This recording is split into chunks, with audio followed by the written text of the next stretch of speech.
On this video, I did the introduction on how I got this truck, where it came from. We're getting ready to pull the transmission out of it, and you're gonna see, not only did I find the transmission needed to be rebuilt, but we found something else. And if you're watching the video, you're gonna see what that is. There's always something a little bit extra that comes with these old cars, and it's always a little bit more than what you bargained for, but this truck's pretty sweet, and you'll see what we find.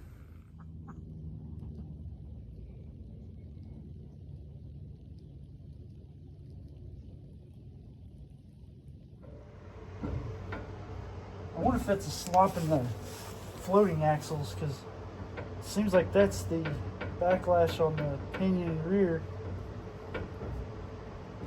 I'll probably check this while I've got it apart.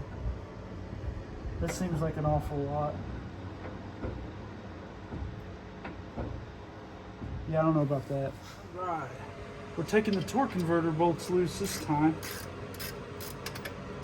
A couple different ways you can do. You can put a ratchet on the front. Do it the easy way. That's not the way I decided to do it. I'm just going to take this bar and spin it around. Sometimes old motors might be worn. You can spin it by hand. But that's a good way to get some meat ripped off your fingers when it goes up in there.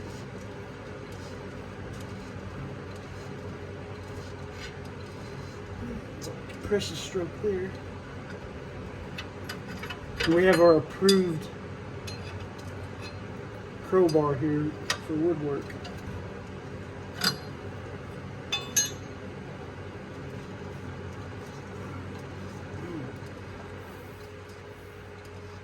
There we go.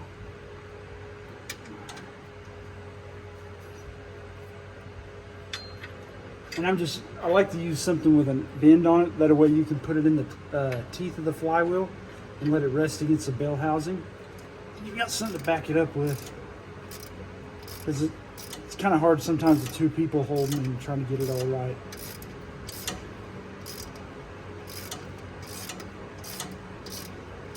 And I have Matt here on the video camera, so I'm kind of doing this as I would be if I was just by myself on this part anyways. Because sometimes you're taking the transmission out on your own. You can't have somebody holding it, can't be sliding back and forth, so. There we go, here's that one.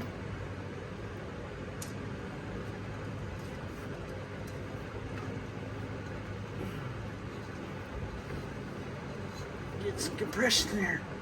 Oh, there we go.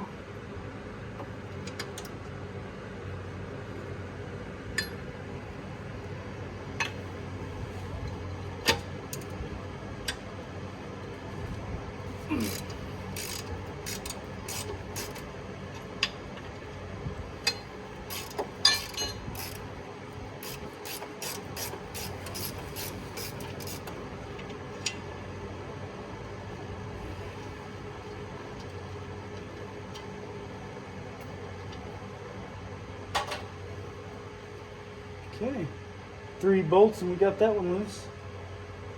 So now, I guess I need to get that bottle jack, put it here on a block, and then that way the engine can be supported.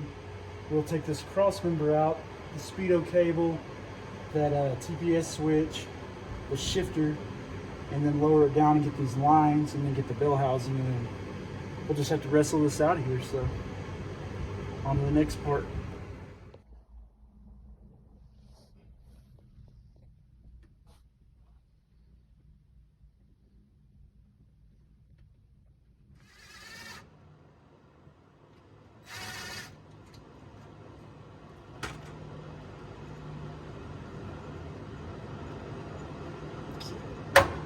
Ooh.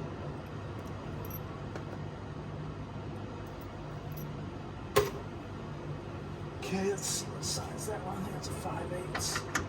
Sure enough. Slide over here, so we'll probably tell me when you're ready.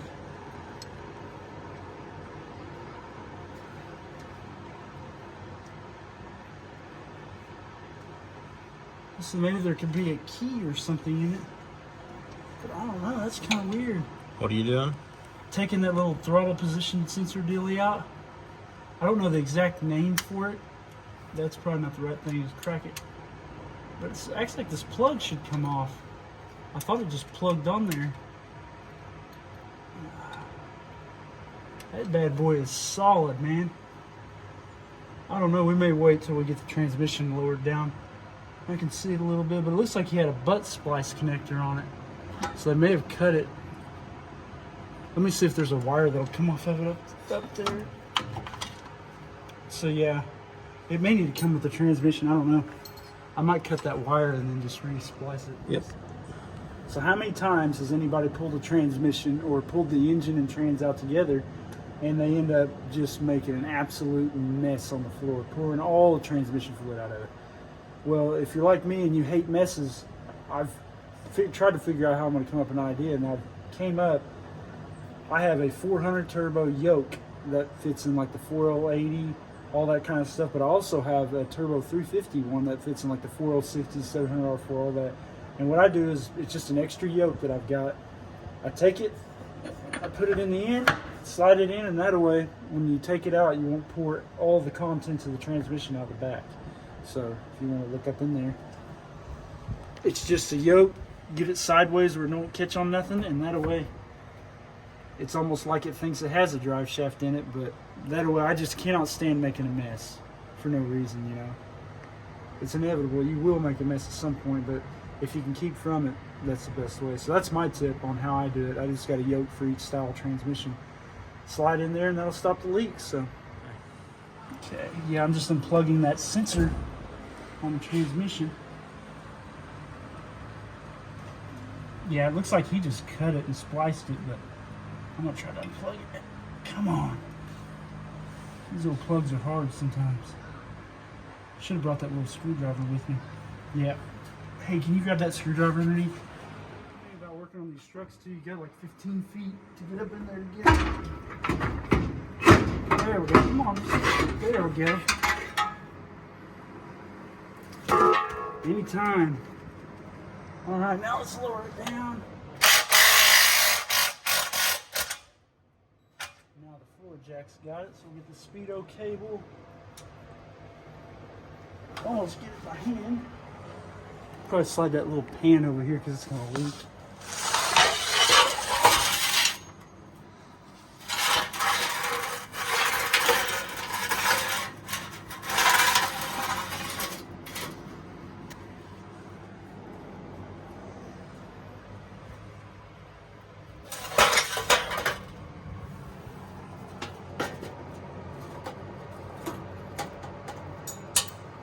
Uh-oh.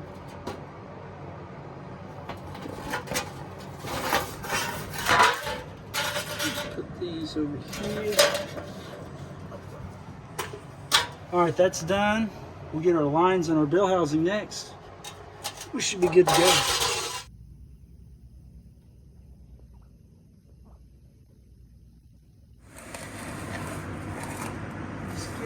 Let's get two out of the way. There we go. This transmission weighs more than I do. Room there. Well, that isn't hard. Huh? I said that isn't hard. Nah, it's not too bad. I mean, hard to weigh more than you.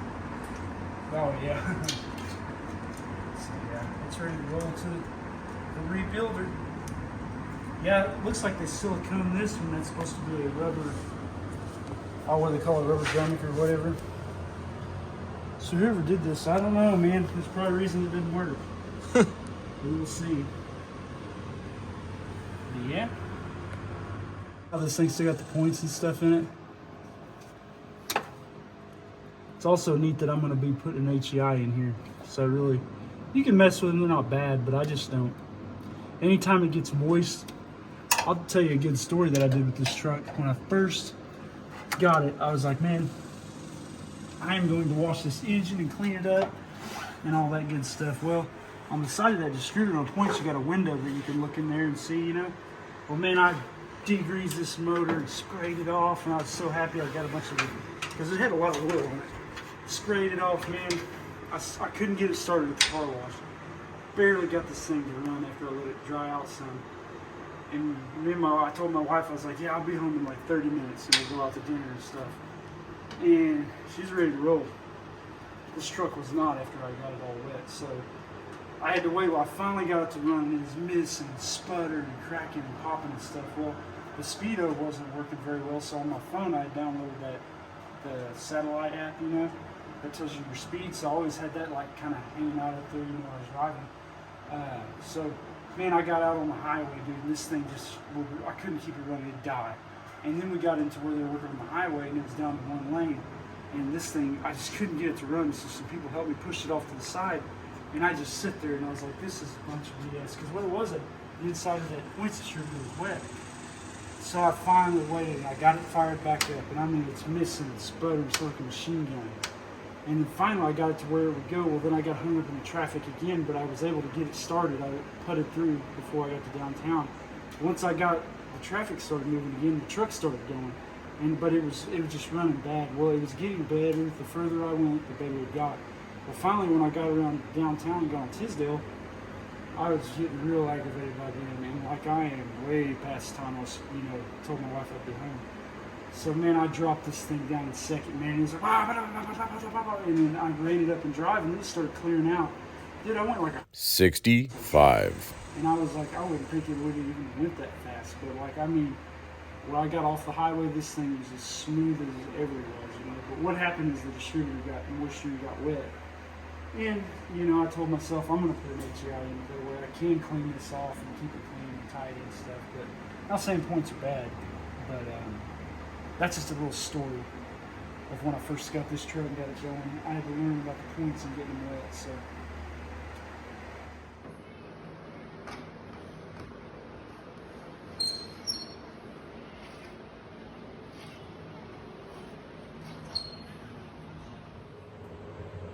So we got the transmission out, and we noticed when we pulled the drive shaft, and if you'll see in a previous part of the video, the transmission removal, this rear axle has a lot of slop in it. Like, the backlash seems too much, but it almost seems like there's an axle. I don't know, one of the two things. I'm sure the ring and pinions were out, or something's up with the carrier, because it feels like there's engagement between the ring and pinion, but there's some slack somewhere else. And if you notice, this thing has a gasket of orange silicone around it. I had never torn into this rear end when I had this truck. So somebody has, the previous owner, they've been into it, and I think they know what the problem was, and they're like, nope, I'm not fixing that. So, might as well while I'm thinking about it. And sorry for the crappy light. Both of my battery-powered drop lights went down on me, and I've got my wife's, one of our lamps. Maybe that works a little bit better. Because I'm impatient, I don't want to wait on those things to charge. So I want to blame it on the light and get mad because of batteries and all that kind of stuff, but really, the only person to blame is myself for not putting them on charge. So, all right, let's pull this cap off and let's do some inspection, because I'm really curious what's going on. Because I could also, I mean, I got two options.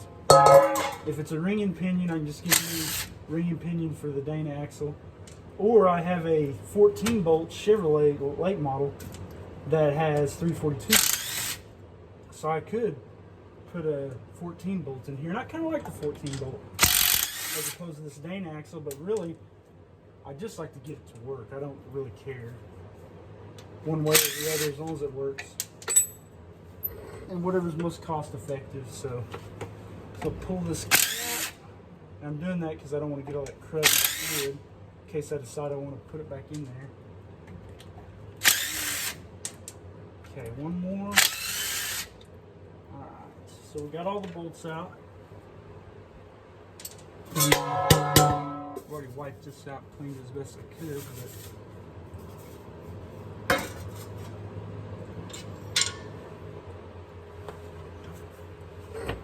and this bad boy is glued on very well. And again, I'm using just some old crappy hammer I've got. Man, they have flat glued that thing on there, man.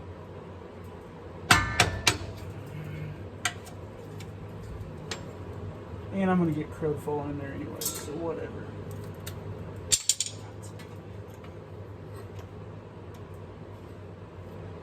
Okay, so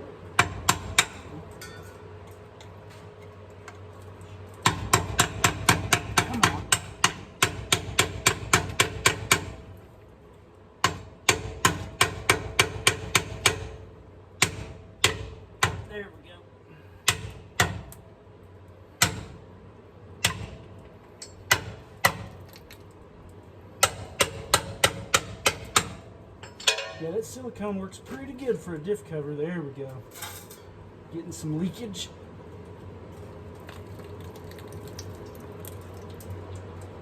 All right. Yeah, you got to hold on. Yeah, I'm real curious to see what we got going on here, man. It's kind of a bummer because, like, you know, you don't want to rebuild an axle like this, but I do plan on using it, so I might as well just dig in and get it going, you know.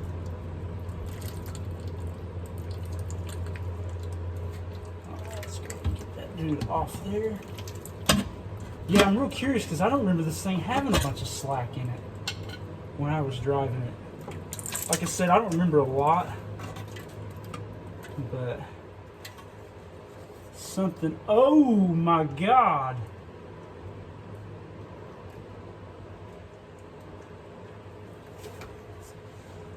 I think I already see the issue, and we don't have to go that far to see it. So this carrier is no bueno. Look at that. So that's why the ring and pinion's good, the carrier's junk. Oh my God.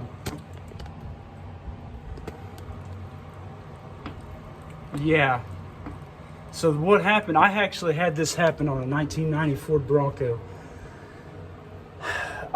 What happened, I think the pin's broke, the bolt that goes in on that cross pin. So I actually got a rear end one time, broke that off because I put new spiders in it, and I welded that to the case. Again, I was like 19 when I did that. So I drove this thing. I bet I put a couple 100 miles on it, and then one night I was coming, you know, cruising down the road, and that rear end came apart. It actually ripped a tread off one of my tires and just shrapneled that rear axle. And then I had to go get one out of the junk Bronco and put it. Anyways, but yeah, so already this is no good. That is no bueno. So yeah, that bolt broke off, or somebody did something. So, well, if that doesn't beat all, that's where that slack in the rear axle is coming from. Check it out. How many miles do you think this would have lasted before it actually absolutely came unglued? I'll just give you a pro tip. It's not supposed to be like that. You can see the little bolt that goes in here is broken off. So as you can see, not only did this thing needed a rebuild transmission, and it also needed a new carrier in the rear end. I don't know how that happened. I don't know how it even like didn't grenade and come completely apart, but just lucky, I guess. So I'm gonna try to find a traction lock carrier to put in it. At very least, find an open diff. You know, I've got a 14 bolt. I don't know if I want to put that in there or not. That seems like a lot of extra work for something that could be easy to do, but like most of your Dana 60s are a 35 spline axle, and this one is a 30 spline, which seems kind of weird to me being a 3/4 ton axle, you know. So yeah, I mean, I'm not in too much of a hurry. I'll get the transmission back. It should be coming back. I've got a guy in SkyTook rebuilding it for me. Does really good work. His name's Rick. So yeah, get that back. I'll put the trans in it, and then I need to go ahead and take the carrier out of it and just find something, you know, find another one to put in it. So that's kind of where I'm at with this one. I'm just kind of in limbo. So, but if you like what I'm doing here, like, tag, subscribe, you know, and I'll keep making more videos and keep fixing up more of these old trucks and cars and stuff. So, thanks.